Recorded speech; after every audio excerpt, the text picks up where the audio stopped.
एक बार फिर से आपका बहुत बहुत स्वागत है हमारे यूट्यूब चैनल HSP क्लासेज में। हम लोग प्राचीन भारत का इतिहास पढ़ रहे थे। आज उसी के अंतर्गत भारत के जो विदेशी राज्य हुए, विदेशी सत्ता थी, वो भारत में जब शासन की, उसके बारे में आज पढ़ेंगे। सबसे पहले देखेंगे भारत पे जो विदेशी आक्रमणकारियों का क्रम था वो क्या था। तो सर्वप्रथम आपके हिंद यूनानी, जिन्हें बैक्टीरियाई कहते हैं, शक, पहलव और कुषाण। सबसे पहले हिंद यूनानियों ने आक्रमण किया, उसके बाद शक आए, उसके बाद पहलव आए, उसके बाद आपके कुषाण आए। हिंद यूनानी में ही आपके मिनांडर आए थे। पिछली कक्षा में हमने बताया था कि मिनांडर को पुष्यमित्र शुंग ने पराजित किया था। अब देख लेते हैं एक एक करके हिंद यूनानी यानी आपके जो बैक्टीरियाई थे। दोस्तों, बैक्टीरिया जो है आपके, ये वर्तमान में अफ़गानिस्तान और ये जो तजाकिस्तान वगैरह क्षेत्र हैं, पाकिस्तान के आस पड़ोस के जो भी क्षेत्र हैं, उसी को प्राचीन काल में, प्राचीन समय में आपके बैक्टीरियाई क्षेत्र कहा जाता था। सर्वप्रथम जब सेलुकस ने सत्ता को स्थापित किया था, अपने शासन को पश्चिमी तथा मध्य एशिया के विशाल साम्राज्य को, इसके उत्तराधिकारी एंटियोकस प्रथम ने अक्षुण्ण बनाए रखा, यानी एक बनाए रखा था। इसके बाद एंटियोकस द्वितीय का शासनकाल आया और इसी के समय में अनेक विद्रोह हुए और अनेक प्रांत आपके स्वतंत्र हो गए थे।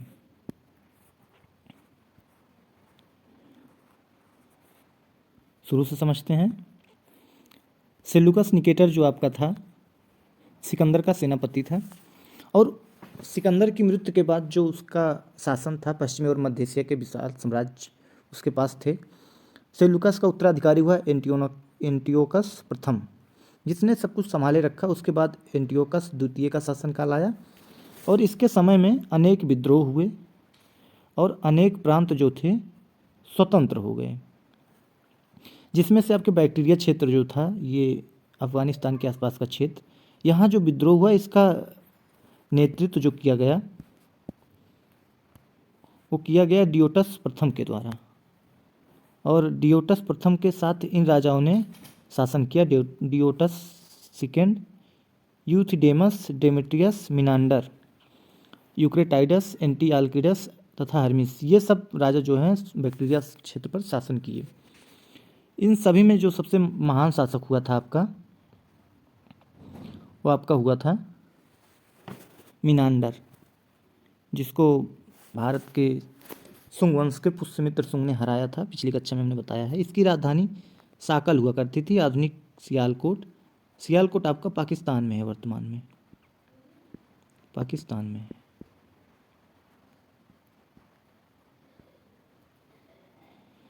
और मिनांडर जो था भारत में नागसेन का और एक नाम मिलता है नागार्जुन, इससे बौद्ध धर्म की दीक्षा ली थी। और मिनांडर ने बौद्ध धर्म की दीक्षा जब ली तो नागसेन से अनेक सवाल किए, अनेक प्रश्न पूछे, जिसका प्रश्न और उत्तर दोनों एक पुस्तक में संग्रहित है, जिसका नाम है मिलिंद पन्हो। इन दोनों के प्रश्न उत्तर का जो संकलन है उसका नाम है मिलिंद पन्हो।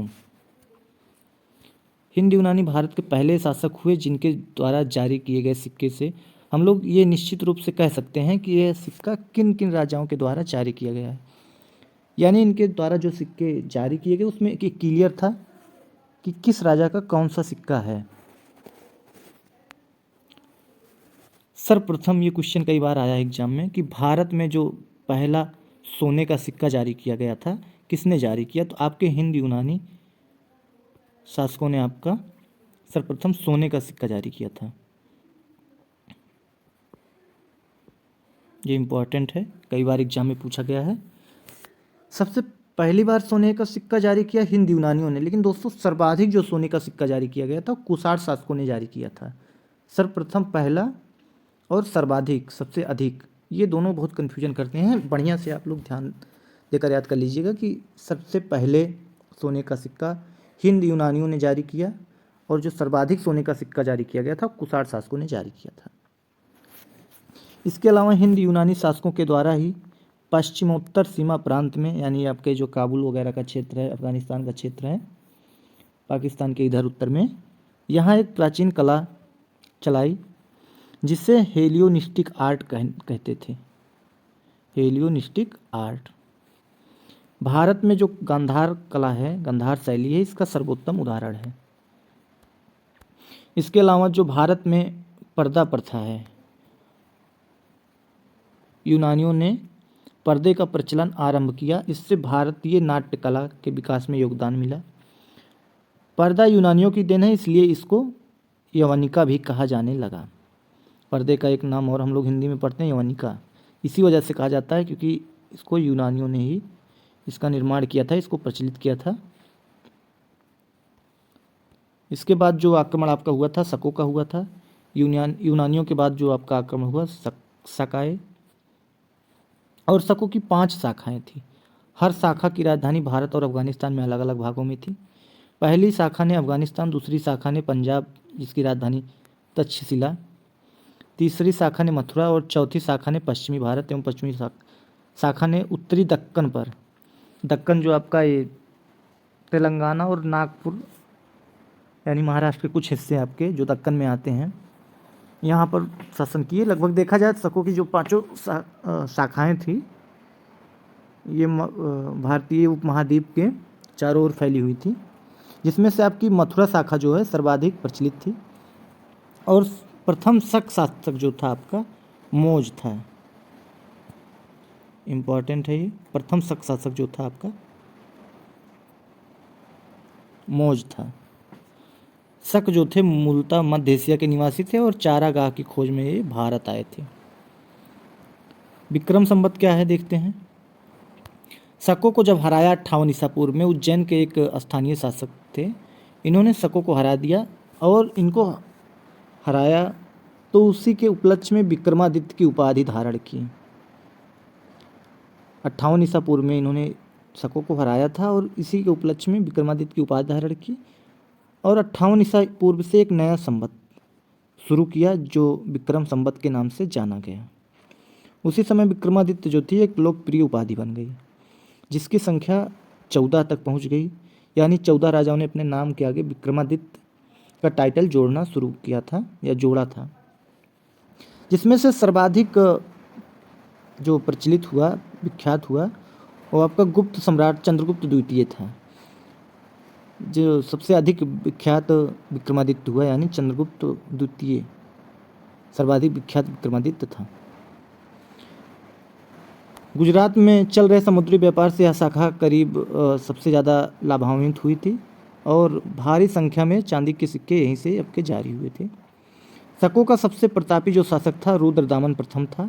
इसी के द्वारा 130 ईसा पूर्व के आसपास जो है काठियावाड़ के अर्धशुष्क लगभग आधी सूखी सुदर्शन झील का निर्माण करवाया गया, जीर्णोद्धार करवाया गया, यानी ये झील बनी हुई थी। मौर्य साम्राज्य के जो संस्थापक थे चंद्रगुप्त मौर्य, उनके द्वारा ये सुदर्शन झील बनी हुई थी पहले से ही। इसका मेंटेनेंस रुद्रदामन प्रथम के द्वारा कराया गया, जो कि एक शक शासक थे। और इसके अलावा रुद्रदामन जो था ये संस्कृत का बहुत बड़ा प्रेमी था। इसने सबसे पहले संस्कृत भाषा में लंबा अभिलेख गिरनार का अभिलेख जारी किया। इसके पहले के जो सभी अभिलेख प्राप्त हुए हैं आपके प्राकृत भाषा में थे। सर्वाधिक अभिलेख जो जारी किए थे आपके वो सम्राट अशोक ने जारी किए थे और उनकी भाषा जो थी प्राकृत भाषा में थी। भारत में जो शक राजा थे अपने आप को क्षत्रप कहते थे, यानी क्षत्रप इनका एक फेमस टाइटल था। इसके बाद पार्थियाई या पहलो आए। शकों के आधिपत्य के बाद पार्थियाई लोगों का आधिपत्य हुआ। सबसे प्रसिद्ध पार्थियाई राजा जो था गोडो फर्निस था। इसी के शासनकाल में सेंट थॉमस ईसाई का प्रचार करने के लिए भारत आया था और पार्थियाई लोगों का जो मूल स्थान था ईरान में था, यानी उस समय ईरान के लोगों को पार्थियाई कहा जाता था। इसके बाद आपके कुषाण शासक हुए। इनका एक और नाम मिलता है, यानी अपने को यूची और टोखरी भी कहते थे। यूची नाम का एक कबीला 5 कुलों में बट गया था और उन्हीं में से एक कबीला था आपका कुषाण। कुषाण आपका यूची कबीले से एक कबीला हुआ करता था। कुषाण वंश के संस्थापक कुजुल कडफिसेस।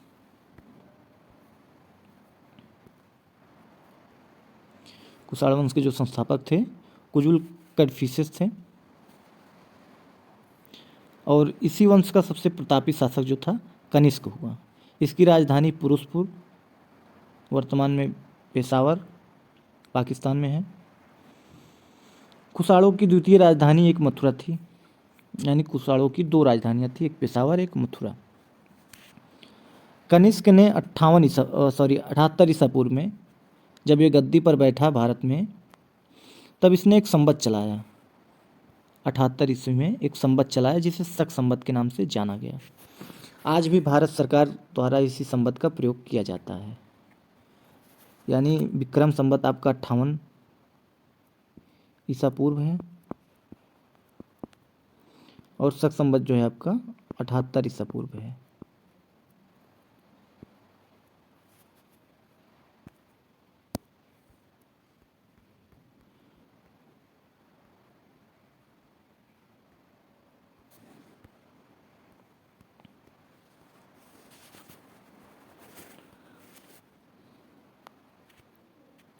जो बौद्ध धर्म की चौथी बौद्ध संगीत हुई थी, बौद्ध सभा हुई थी, ये कनिष्क के ही समय में हुई थी और इसी समय बौद्ध धर्म जो है हीनयान और महायान नामक दो शाखाओं में बट गया था। हीनयान, महायान, इन दो शाखाओं में बट गया था आपका बौद्ध धर्म। कनिष्क के शासनकाल में कुंडल वन कश्मीर में वासुमित्र की अध्यक्षता में चौथी बौद्ध संगीति हुई थी। कनिष्क जो था बौद्ध धर्म के महायान संप्रदाय का अनुयायी था। चीनी जनरल जो थे पेन चौवा, इन्होंने ही कनिष्क को हराया था और कुषाण शासकों ने सबसे अधिक स्वर्ण मुद्राएं जारी की थी। इनकी भी शुद्धता जो थी वो सबसे उत्कृष्ट थी।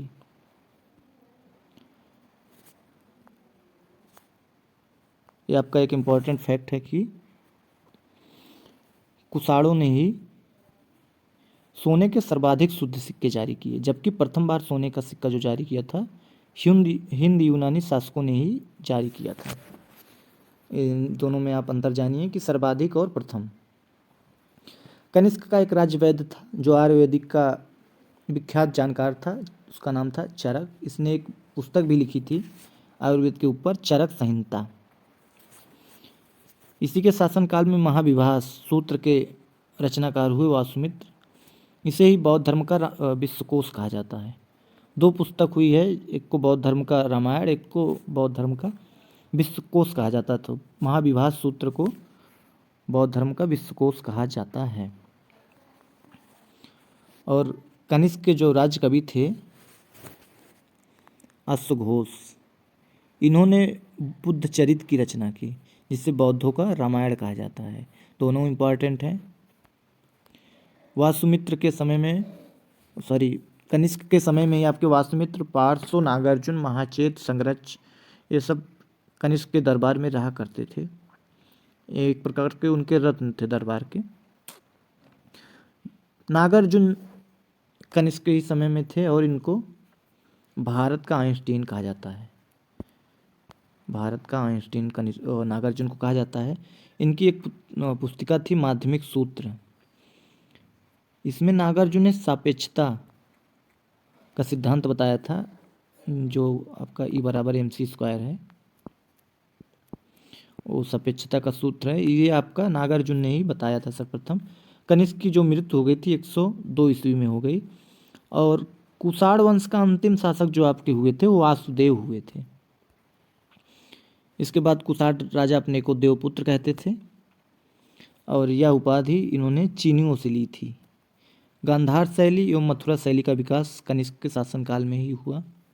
मथुरा संग्रहालय में कुषाणकालीन मूर्तियों का संग्रह है। गांधार कला के लिए आपका तक्षशिला सर्वाधिक प्रसिद्ध था। रेशम मार्ग पर नियंत्रण रखने वाले शासकों में सबसे अधिक प्रसिद्ध कुषाण थे। कुषाण साम्राज्य में मार्गों पर सुरक्षा का प्रबंध था। रेशम मार्ग का आरंभ कनिष्क ने कराया था। रेशम बनाने की तकनीक का आविष्कार जो हुआ था ये चीन में हुआ था। कुषाण काल में ही सबसे अधिक विकास वास्तुकला के क्षेत्र में हुआ। इसी काल में सर्वप्रथम जो बुद्ध की खड़ी प्रतिमा थी सबसे पहले कुषाण काल में ही बनी थी। बुद्ध की खड़ी प्रतिमा यानी खड़ी मूर्ति कुषाण काल में बनी थी। ये रहा दोस्तों आज का क्लास। क्लास अच्छी लगी हो तो हमारे चैनल को लाइक सब्सक्राइब शेयर कीजिए। मिलते हैं अगली क्लास में। Thank you.